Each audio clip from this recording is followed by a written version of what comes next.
सह्याद्री देवराई फाउंडेशनच्या वतीनं देवगिरी देवराई हा उपक्रम अजितदादा पवार, सावली देणारा माणूस, सावली पेरणारा माणूस यांच्या जयंतीनिमित्तानं सुरुवात करत आहोत. तसेच कण्हेरी वन उद्यान याचे नामकरण स्वर्गीय माननीय अजितदादा पवार पर्यटन उद्यान असे करण्यात येणार आहे.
बारामतीकरांसाठी आदरणीय अजितदादा हे केवळ एक नेते नव्हते, तर एका देवासारखे होते.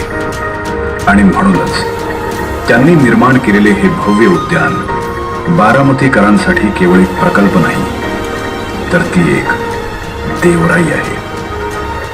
देवाच्या नावाने राखलेले आणि अत्यंत पवित्र समजले जाणारे एक पावन वन. अजितदादा हे मी राजकारणात संबंध नसताना अजितदादा भेटल्यानंतर मला एक माणूस भेटला, एक देव भेटला. आणि मला त्यांनी असं सांगितलं होतं की राजकारणात जेव्हा आमची भेट झाली यायचं, ते म्हणले तुम्ही असा किंवा नसा, आमच्यावर या किंवा नका येऊ, पण तुमचं काम आहे हे चांगलं काम आहे आणि त्याला मी डबल करून दाखवतो, एवढं निश्चित राहा, असं त्यांनी मला सांगितलं. मी आपल्याला सगळ्यांना सांगतो, सयाजीराव तुमच्या भाषणामुळे आणि तुमच्या सतत आग्रहामुळे मी ठरवलेलं होतं, यंदा आम्ही महायुतीच्या सरकारच्या माध्यमातून यंदा 10 कोटी झाडं लावण्याचा कार्यक्रम हातामध्ये घेतला. 10 कोटी म्हणजे मुळात त्यांना झाडाची आवड, झाडं देशी किंवा पर्यावरण याची खूप आवड होती. अशा पद्धतीने सगळं काम चाललं होतं. पण ज्या पद्धतीने घडलं,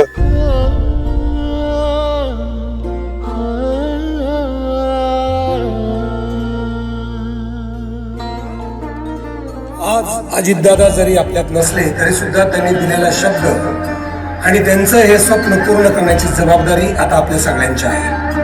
आणि म्हणूनच सह्याद्री देवराई फाउंडेशनने महाराष्ट्रात अनेक ठिकाणी अजितदादांच्या नावानं देवगिरी देवराई हा उपक्रम हाती घेतला आहे.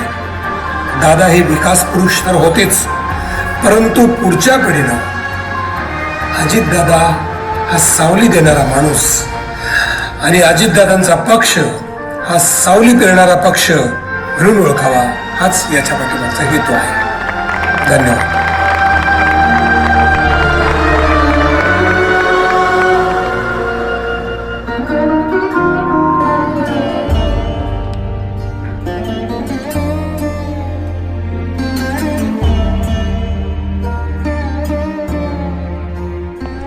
मन भरून येते, कारण आपण सगळेच दादांच्या ज्या अर्धवट राहिलेल्या गोष्टी आहेत त्या पूर्ण करण्याचा संकल्प घेतलेला आहे आणि त्यातली एक त्या चळवळीतला हा एक भाग आहे.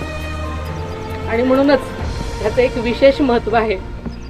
या कार्यक्रम म्हणजे अगदी पावसाच्या त्यांच्या वर्षावामध्ये प्रत्येक थेंबामध्ये दादा आहेत.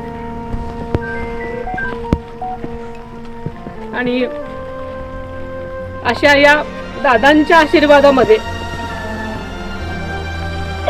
आजच्या कार्यक्रमासाठी ज्यांची संकल्पना आहे आणि ज्यांच्यामुळे हा कार्यक्रम आज इथे घडतोय ते सिने अभिनेते, देवराई परिवाराचे सर्वेसर्वा आणि राष्ट्रवादी काँग्रेसचे प्रमुख नेते श्री सयाजी शिंदे यांचंही मनापासून मी अभिनंदन, कौतुक आणि आभार मानते. तर सगळ्यांना माहिती आहे की दादांना झाडांची किती आवड होती. प्रत्येक ठिकाणी दादांनी लहानात लहान ठिकाणी सुद्धा जाऊन झाडांचं संवर्धन आणि संरक्षण आणि वाढ होण्यासाठी त्यांचे सतत प्रयत्न असायचे. आणि त्यातूनच जेव्हा त्यांना सयाजी शिंदे भेटले आणि हा उपक्रम सांगितला तेव्हा ते म्हणाले की नक्कीच हा उपक्रम अतिशय अभिमानास्पद आहे आणि आपण हा पुढे घेऊन जाऊ.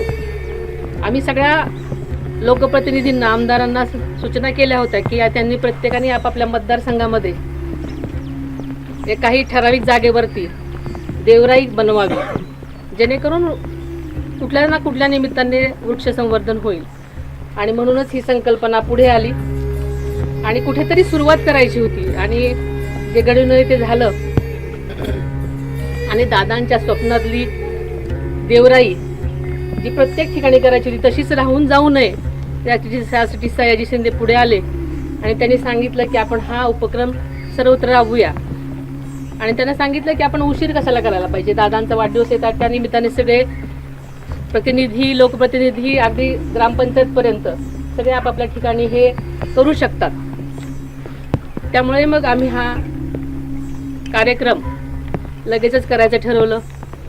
सुनेत्रा वहिनींनी ज्या पद्धतीनं संयतपणे, शांतपणे, उपलब्ध परिस्थिती जे चांगलं काम करत म्हणजे त्यांची जी चांगुलपणा आहे तो जयदादा असेल, पार्थदादा असेल, ज्या खंबीरपणे आता येऊन जात आहेत त्यांना आपल्याला मनापासून शुभेच्छा आणि त्याच्याबरोबर काम करायचं आहे. तर हे काम करत असताना महाराष्ट्रातले जे आपले 40 आमदार आहेत, बाकीचे खासदार आहेत, जिल्हा अध्यक्ष आहेत, यांनी प्रत्येक ठिकाणी असा एक दादांचा म्हणजे तुम्हाला बळ देणारा देव कोण असेल तर ह्याच्यापेक्षा दुसरा देव नाही. तर याच्यात देवगिरी आहे, देवाचा डोंगर असतो, देवाची राई असते, देवाचा सहवास असतो आणि एक हसतमुख चेहरा. तर हे आपल्याला पुढे घेऊन जायचं आहे.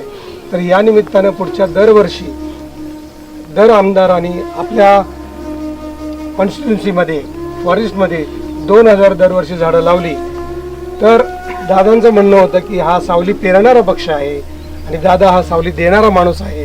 हे आपल्याला पुढच्या काळानुसार दाखवायचं आहे आणि ही त्यांची आठवण पिढ्यानपिढ्या राहू एवढीच माझी इच्छा.